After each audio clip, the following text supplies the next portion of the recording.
Hi everybody and welcome back to my basement. So, today I have the printer running in the background as you can see, and I hope it doesn't make too much noise and you can hear me well. Yesterday I posted a story on Instagram asking you to ask me questions about the Dyson Mini and the Dyson Nano, everything you wanted to know. And if you don't follow me on Instagram, please do, because it's my main social network. I do everything on there, post stories. If you're interested about how I make this stuff and updates, everything, it's there mostly. So, let's get started. I have my phone here. This was the story I posted. The first question is not actually here, because I've not seen it. But it's really important to me because I get that a lot on the comments and on my DMs basically. And it's where I can buy the Dyson Mini. Well, you cannot buy this for now. You have to build it on your own. You have to get the drone and get the 3D printed part. You can get it or using a 3D printer if your friend has a 3D printer. There are some services online that 3D print. It's not hard. And maybe the hardest part is to get a GoPro and tear it apart. But I made a tutorial so you can go watch that, and it makes it somewhat easier. At least it can give you something to follow along, you know, like you put the video in front of you and then you go and destroy your camera, and that's it. So this choice is also due because my reasoning behind this is if you can tear apart a GoPro, if you have the skill to tear apart a GoPro to build a drone, actually you don't have even to build because you get the Bida 85, it's already built, you just swap the canopy and then install your GoPro. It's not that hard, it's like half an hour of a process, it's not long.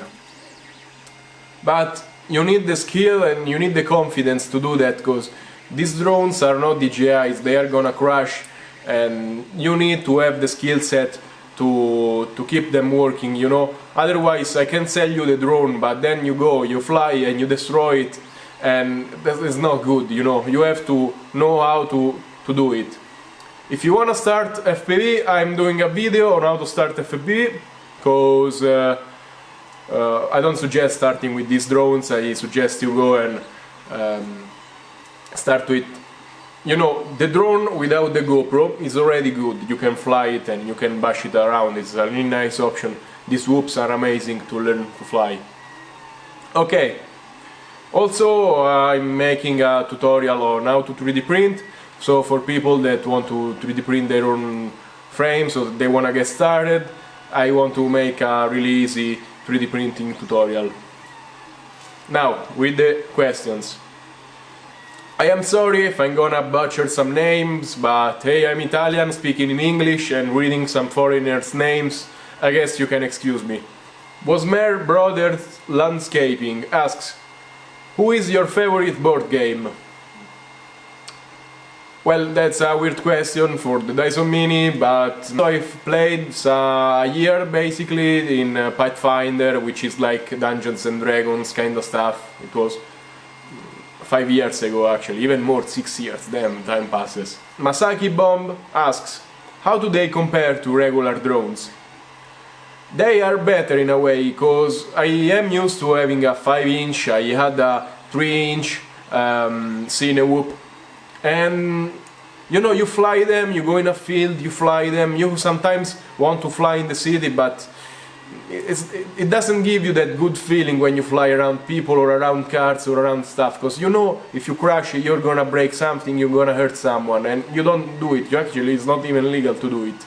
So these drones are so lightweight, like this thing with a battery and a GoPro is 70 grams, it's crazy. And you will never ever gonna hurt someone or destroy anything. And that's the main reason I love them. Like, you can take the Bida 85, which has a nice amount of power, you can fly it for even medium range, it goes. And you go in a town square, you go in a place where you couldn't go before, and you fly, and it gives you so much freedom to do so. It's really a nice experience. So, Eyes in the Sky Productions asks, what's the flight time? Well, the flight time on the small one, this one is like 3 minutes with a 2S 300 mAh battery, which is crazy to me, because it's so small.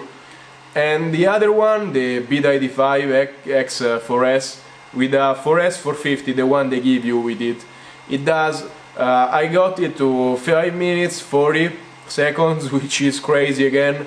And you can even put a bigger battery and do even more. Or maybe you can put a 3S battery on it, a bigger 3S battery for the same weight, and you can go even longer. So it is a really good option to fly with that. And it amazed me how much it flies. I'm talking 17 grams mount, of course, which is the lightest. Pratmesh DK says, how does the Dyson performs in windy condition, like a nearby beach? So, I just got back from Belgium, like last week, and I found the 3 worst days ever to fly. Because the first day was hailstorm, the second day was cloudy with some really strong winds, and the third day was even worse. And so I really put it to the test there.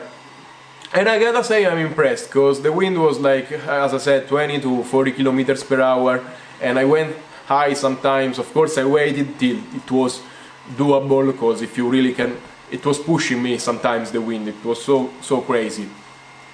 And it holds, of course it's not the best, but I've flown with a 5-inch, and again, all drones get bashed around a bit in wind.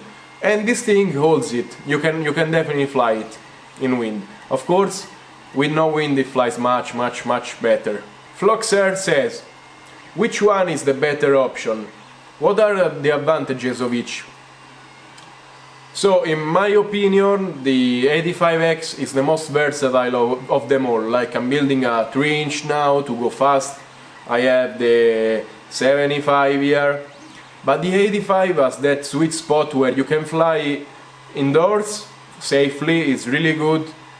And if you go outdoors you can fly really fast and really long, and it's amazing. You can even add 800 milliwatts VTX, and you have a long range quad because it flies for long, and you put a 3S and it goes. I really like that one.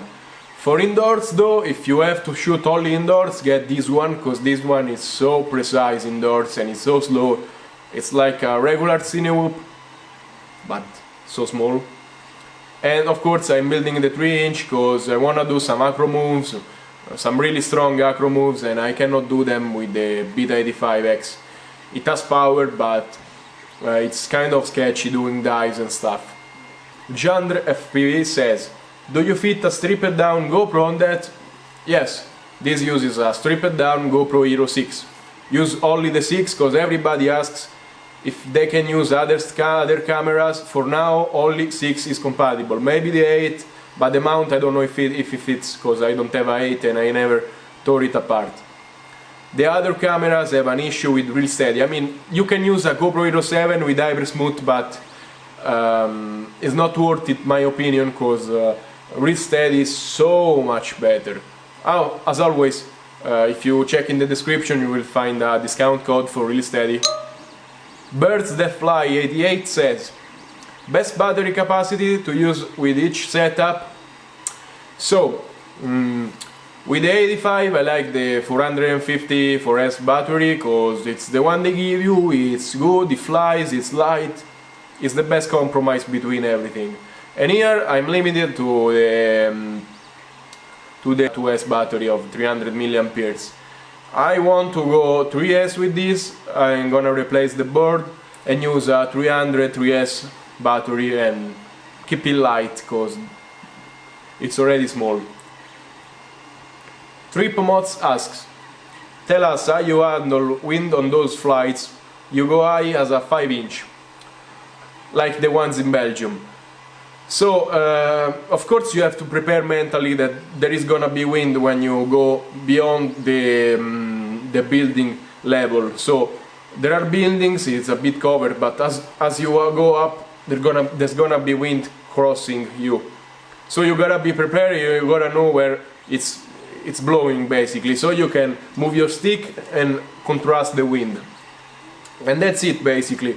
Like there is that move where I orbit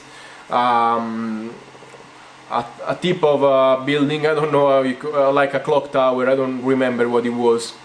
And there was a wind signal up there, and you have to know where the wind is blowing, and you have to, like, when you go with the wind you let it go, and when you go across the wind you compensate for it.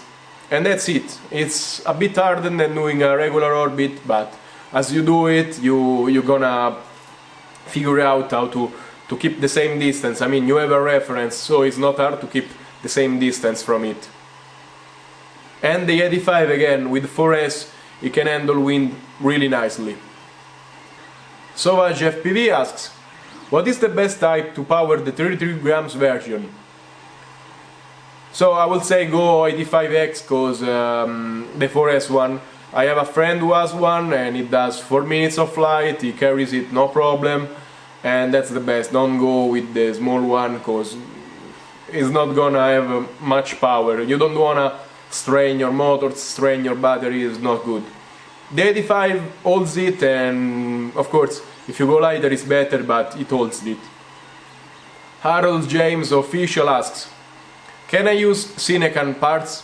Of course you can. Actually I started this with a Cinecan, it has power, it's 20 grams lighter than the 85X, and you can go for S. So it's really a good option.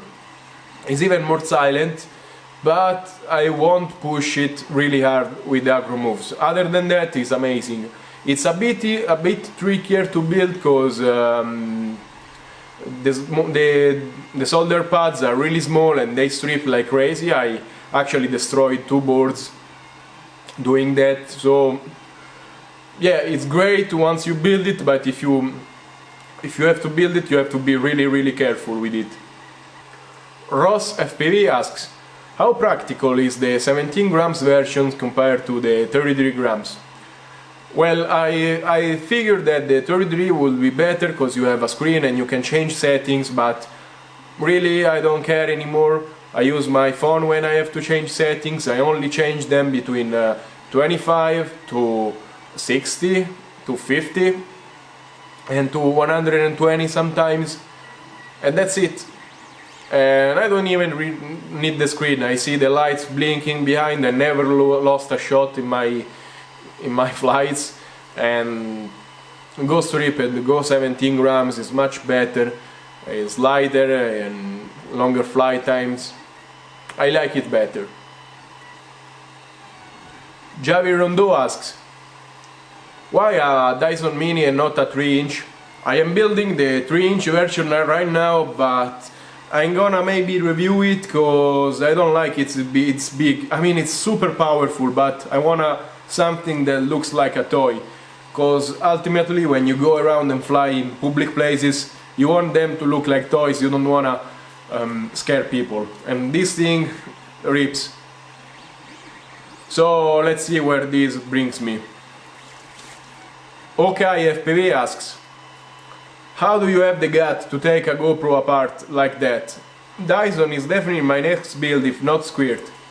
Well, I really suggest you going with the Dyson. Of course I'm biased, but I had a 3-inch of my own. It was the original Dyson actually, that's why it's called Dyson. It sounded so awful. It's big, it's bulky. You go in a place, you fly it, and people watch it like, why do you have to make so much noise? And even if you crash against someone, it's 500. If it's lightweight, it's 500, even more grams. It's not really something you want to fly around people. These things you can swap the GoPro between them, and you can fly so close to people and you're never gonna hurt them. So go with this one. You can follow my tutorial and learn how to strip a GoPro. It's not super hard, you have to be careful though, but if you're a FPV builder, you already have like 99% of the skills. Being Arsha says, I think you can make a deal with the GoPro and revive their drone game. So GoPro, if you're hearing me, small camera, stabilized, external battery possibility, or even like a slot one. It doesn't need to be waterproof, we don't need it. Something cheap, even 100 bucks, 150, it will be amazing.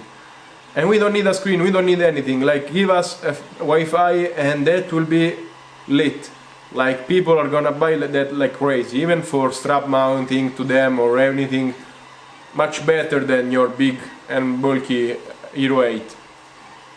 Milos Link asks, how does it handle on breezy, slightly windy conditions? Cheers and keep on this awesome project. So, as I said before, it handles really good on breezy. Breezy, it doesn't care actually. Windy, it starts to care, but you can fly it, and try it. I mean, go in a field and try to fly it, you won't, and you can realize how much wind it takes. But it takes it. Okay, Joker FPV asks, what is the total price with GoPro? So the price will be depending on what drone you get. It's like if you get a Beta FPV 4S 85X, it's like 160 bucks.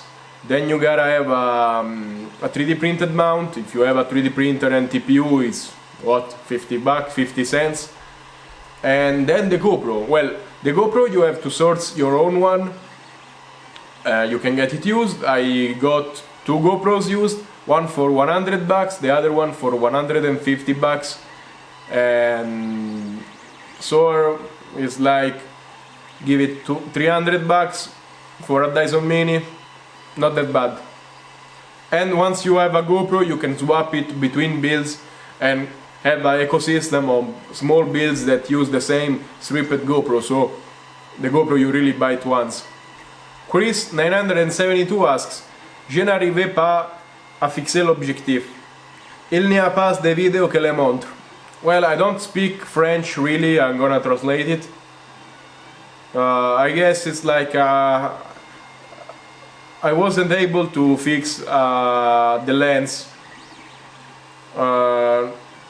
Is there not a video where you mount it? That's my really bad French here, because I'm Italian. And I guess you are missing the ring. Like, you have to 3D print a ring that goes on your GoPro and fixes it with the original screws, and that's it.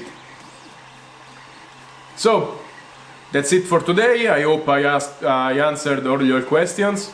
And till next time, stay safe and happy flight. Oh, I forgot. You can go down in the description and there is a group with really helpful people that will help you if you have any questions. You can DM me, you can do whatever. Go on YouTube, here, subscribe, there are tutorials, there is anything really. Ask in the comments if you need anything, I'm here, I'll do it. Bye, again.